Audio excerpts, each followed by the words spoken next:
I grew up surfing, I grew up racing motocross, and it was a passion of mine to combine the two.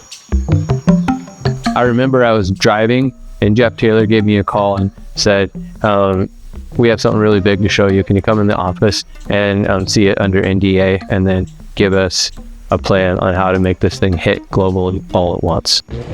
Take a look at this. It sounded like a pipe dream, racing a bike across the waves, even those already in the water, stunned. But for stunt rider Robbie Maddison, it was a dream come true.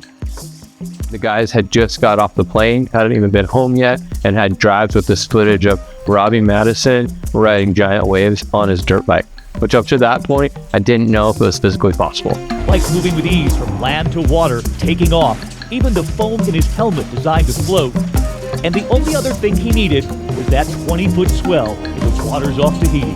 Part of the strategy was to launch with SportsCenter and have it hit that afternoon. Finally tonight here, walking on water, or shall we say riding, surfing on two wheels. And so we asked the stuntman, how did you pull it off? We launched it with SportsCenter. We had a big event at the US Open of Surf where we premiered it and had all of the key media, athletes, and influencers at that event. And then the next morning, it launched online and was available everywhere. We worked with them to have ABC and other networks to have the actual file on file for them for all of their affiliates to pull. And at that time in 2015, that was huge. So nationwide on news stations, it hit at the same time. Pipe Dream rolls out globally. And what happened was, when the first interview was supposed to happen that week before, Robbie Maddison was in a coma. We didn't know what to do because we needed to move this forward. So from a PR perspective, we came up with messaging, working with Megan and the DC team, and our messaging was factual. It's always important to tell the truth. And the truth was, Robbie's family had a huge emergency, and because of that family emergency, he wasn't able to do interviews, but we'll reschedule as soon as possible.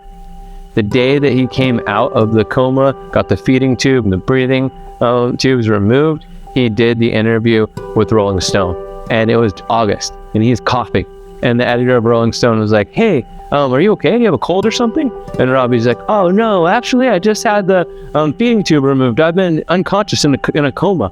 He wasn't able to be on a plane and do the global media tour that we had planned. We planned to do press interviews throughout the week in Los Angeles right after the launch that Monday, and then head out globally. And he was going to do a press tour in Europe and then also a press tour in his home country of Australia. Couldn't get on a plane. We had to pivot.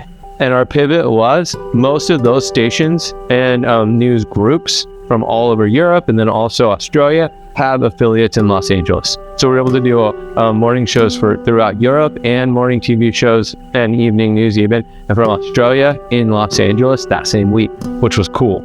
So we just had a crazy packed schedule with Good Morning America and many others.